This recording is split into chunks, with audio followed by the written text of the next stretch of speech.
Hi viewers, welcome to filmy beat. నేను మీ అనుష.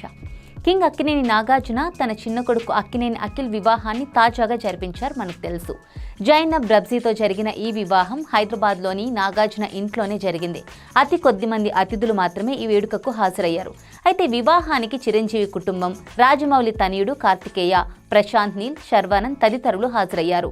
వివాహంతో పాటు రిసెప్షన్కు రావాలంటూ నాగార్జున తెలంగాణ ముఖ్యమంత్రి రేవంత్ రెడ్డితో పాటు ఏపీ ముఖ్యమంత్రి చంద్రబాబు నాయుడుని కూడా ఆహ్వానించారు. అయితే అదే సమయంలో ఉప ముఖ్యమంత్రి పవన్ కళ్యాణ్కు మాత్రం ఆహ్వానం అందలేదు.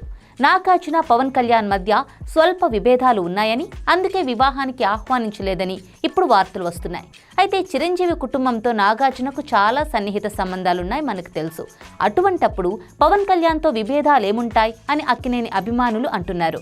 అయితే ఉప ముఖ్యమంత్రి అయిన పవన్ కళ్యాణ్కు ఎందుకు ఆహ్వానించలేదు అని పవర్ స్టార్ అభిమానులు ప్రశ్నిస్తున్నారు. నాగార్జున అమరావతికి వచ్చిన సమయంలో పవన్ కళ్యాణ్ లేరని, ఓజీ షూటింగ్లో పాల్గొనేందుకు ముంబై వెళ్లారని అంటున్నారు. అయితే మరోవైపు నాగార్జునకు జగన్ ఆప్తమిత్రుడు. జగన్కు పవన్ కళ్యాణ్ రాజకీయ ప్రత్యర్థి. ఈ కోణంలోనే నాగార్జున పవన్ను ఆహ్వానించలేదని మరికొందరు చెబుతున్నారు. అలా అనుకుంటే జగన్కు చంద్రబాబు కూడా ప్రత్యర్థిగానే ఉన్నారు కదా, అయినా చంద్రబాబును ఆహ్వానించారు కదా. కాబట్టి పవన్ అందుబాటులో లేకపోవడం వల్లే నాగార్జున పిలవలేకపోయారని తెలుస్తోంది. ఒకవేళ చంద్రబాబు ఏపీ సీఎం కాబట్టి నాగ్ ఆహ్వానించారు, అలాగే జగన్ కోసమే పవన్ కళ్యాణ్ అవాయిడ్ చేస్తారని కాసేపు అనుకుందాం.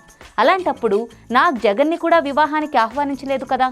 అందుకే ఈ వివాదంలో అసలు అర్థం లేదని ఇప్పుడు అర్థమైపోతోంది.